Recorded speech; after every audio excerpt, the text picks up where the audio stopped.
Hello, welcome to Lyra, and I'm Sian Beckett, and I'm here to give you practical guidance during your spiritual awakening.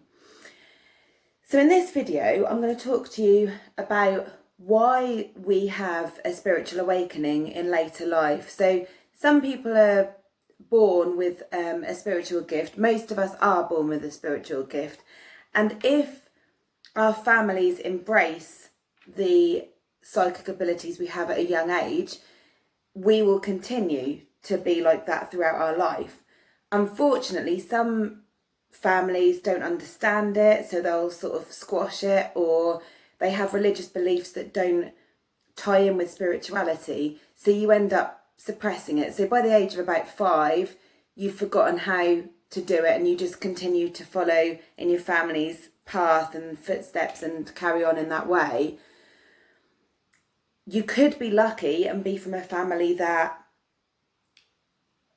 embrace it, or they may have that and they've had that there in their life, so you continue to do it all through your life and develop your skills over a number of years.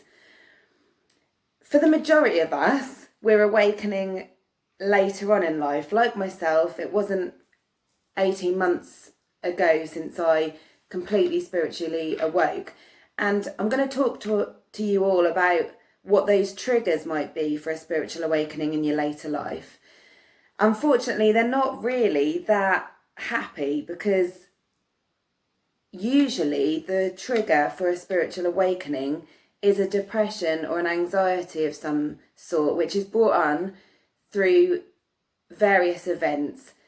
Sometimes this can be death of a loved one that you really cared about.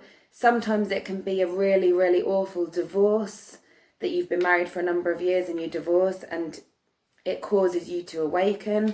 It can be depression, bad anxiety, and those sort of things. And with me, it was really depression, which I couldn't really talk about to everyone else, because in general, I'm quite a fun, happy-go-lucky sort of person in public. So dealing with depression, I find, because throughout my life, maybe I've been told to suppress my emotions in that way, or I don't really know from childhood why it was that I thought that I had to hold back any sad feelings that I had. But I was sort of get on with it type of person, so I just get on with it. And when you're a happy-go-lucky sort of person, what I used to find was, maybe it's because I'm an empath, which most of us that are spiritually awake are empaths. So we tend to feel the emotions of everyone else around us, and it can affect us really badly and make us depressed if other people are depressed around us. Or you'll feel an atmosphere, so you won't like to go into big crowds, because you won't like, if someone's having a bad time, you'll pick up on the feelings. But it's all about realising that that's what's happening, and not the fact that you are actually getting depressed. So something like this pandemic that we're going through right now, because I'm taking this video in July 2020, we can potentially, as an empath, feel everybody's hard times that they're having during a pandemic, which can bring us very, very low indeed. And also, as an empath, our feelings, however we feel, will affect other people in a greater way. So I noticed as a small child, if I was upset, everyone around me would be really upset. So I used to think, oh, I better hold it in, because I don't want to make other people feel unhappy because I'm unhappy. So I'll just try and, do it on my own. So I would cry on my own, and I would try not to show my emotion in front of others, because I didn't want to hurt their feelings. And I thought, well, if I'm upset, there's no need to make others upset at the same time. So what I'll do is I'll wait till everybody's gone to bed, and I'll go to bed on my own, and I'll cry. And this is how I was conditioned. I don't think this is anything to do with my family's fault.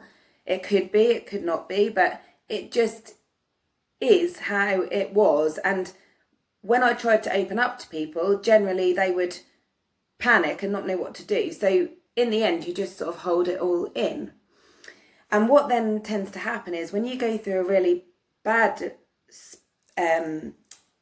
depression or you're going through a really bad, anxious time, what happened to me eventually was the spirits just, my guides just showed themselves to me as support, really.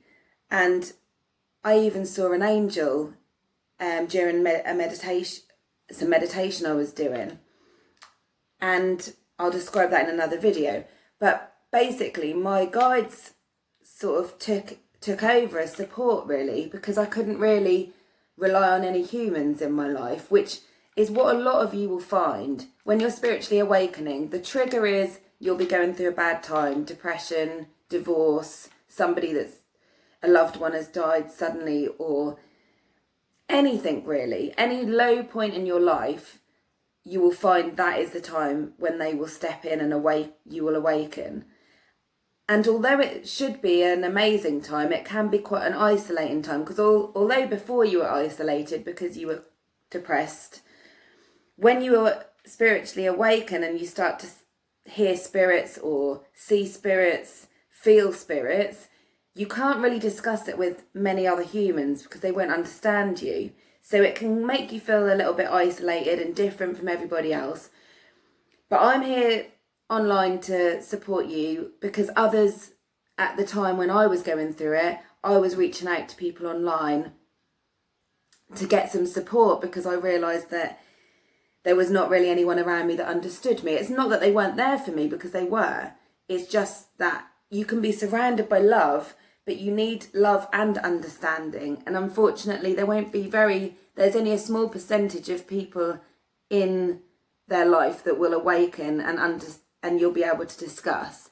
And I've found a lot of friends online through doing what I'm doing now, and they've said that my videos are helping them. And at the time, other people were helping me. So this is what I'm doing this for mainly.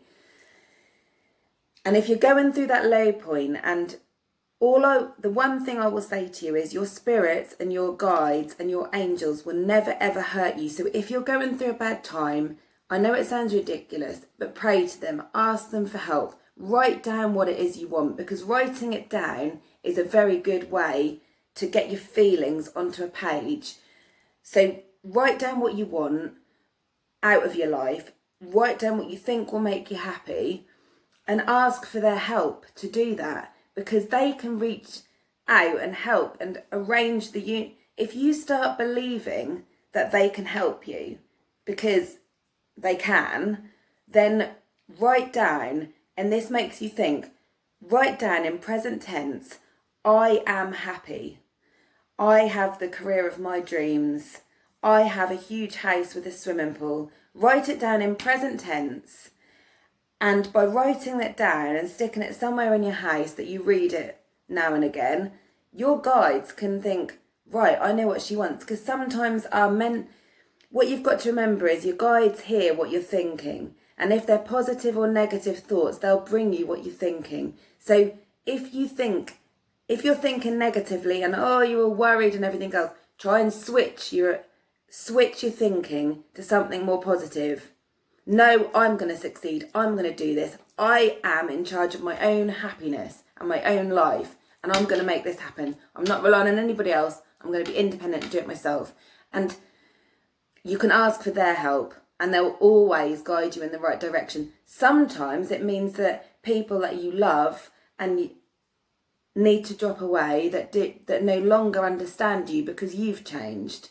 But it can be really hurtful at the time when they drop away and you think, well, why is this happening? But just remember that everything is happening to align your life to the life that you want and that you wrote down on your wish list.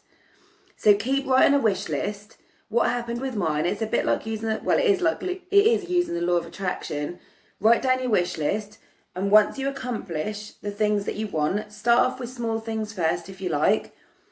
And what you'll find is the universe will arrange things so that it will be part of your own doing. Sometimes you'll have a feeling like, right, I'm going to get up today, I'm going to do this video like I did today.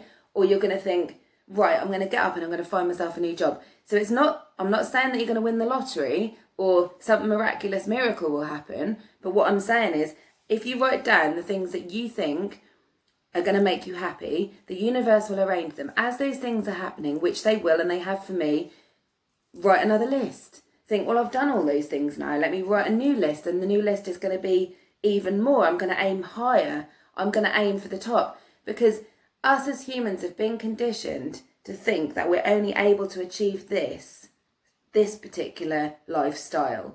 But you are able to achieve whatever you want. But it's because of family conditioning where you really must work hard, and me and your father worked very, very hard to get where we are today, and we're told all these things. You think, well, this is fairyland, I can't do that. But you can do it. You can do anything you want. And I've seen it happening, and everything hasn't fallen into place yet, but it takes time. And just think, you've spiritually awakened, you know that they've got your back, you can see that they're trying to help you. Keep writing your wish list, keep changing your wish list, write it in present tense, read it over and over again. Do I still want that? Do I think that is going to still make me happy? Cross it out, write something else. But by you physically writing it down, they then get more of an idea, rather than the muddled thoughts that are going constantly through your mind. And you're thinking, oh no, I don't know whether I want that anymore. Oh, you know what we're like. We do it constantly. It depends what you are, what you're like, but a lot of us overthink, and that's the problem with humanity. If you look at animals, they just get on with their life. Every year they have some eggs, and they hatch, and their children are there, and then they carry on doing it all the next year, and they just get on with it.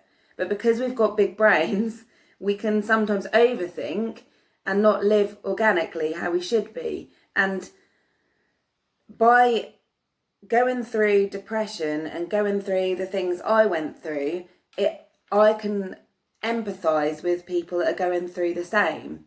And that is the whole point. When you're a spirit, we are on this planet to help each other and to help the environment, to help animals. We are supposed to go through these difficult times in order to learn lessons, so that when someone comes to us with a problem of their own, we are able to help them and able to empathise with what they're going through. Because if we had a marvellous life and nothing was difficult and it wasn't hard to get where you get, then you wouldn't be able to help people going through the same thing as you, because your life is just a bunch of roses. So I wish you all the best of love and light, and that if you are going through your spiritual awakening or your depression, just reach out to your spirit guides and angels and say, please help me, do some meditation, and just remember that the answers are within you. They will help you discover your own life path and what you're supposed to be doing. And it isn't going to be easy.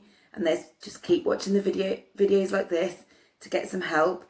And if you want to leave any comments and ask me any questions, if you're feeling down at this time, I will do my best to help you. But lots of love, and I will see you in the next video.